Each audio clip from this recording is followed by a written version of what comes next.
El Busnit 2.0 de Premià de Dalt, que porta els joves cap a la discoteca, ha passat la prova pilot i ara té 2 anys de col·laboració amb la discoteca prorrogables a 4. Nosaltres avui farem el viatge amb ells per veure com els hi va. Doncs au, cap a l'autobús.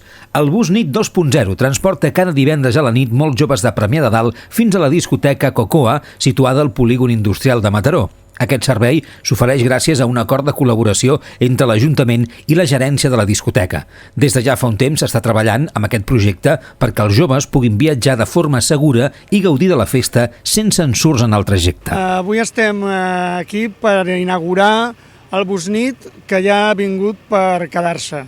Hem fet una prova pilot de 3 mesos en el que hem vist que totes les propostes que fèiem a nivell de portar el jovent de Premià de Dalt a la zona d'oci de Mataró d'una forma segura, controlada, amb monitor, amb un bus cardioprotegit, amb la capacitat de poder fer inclús campanyes a dins, ha funcionat perfectament. Aquest servei és gairebé pioner a Catalunya, tant és així que TV3 va voler fer una notícia sobre el Busnit de Premià de Dalt. Nosaltres som un equip de nit que treballem el cap de setmana i ens trobem moltes situacions d'aquelles de pares que s'esperen a les portes de les discoteques que els nanos, sovint menors o molt jovenets, doncs surtin i poder recollir-los i portar-los cap a casa. I vam valorar que hi hagués una iniciativa així, podia ser interessant.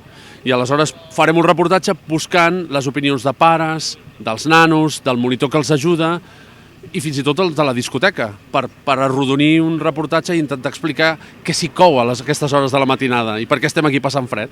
Un dels serveis que ofereix el Busnit és la presència de monitors que, a banda de gestionar les llistes dels que hi viatgen, ja que els joves que volen utilitzar aquest servei s'han d'inscriure prèviament al web de l'Ajuntament, controlen que no hi hagi cap mena d'incident. Nosaltres rebrem un mail de l'Ajuntament els divendres al migdia amb un llistat de tota la gent que s'ha apuntat a la pàgina web de l'Ajuntament. La funció del monitor inicialment és passar llista, que vagi tota la gent que pugui tenir plaça. El fet de tenir un monitor fa que també els joves es comportin millor. No hem tingut cap incidència.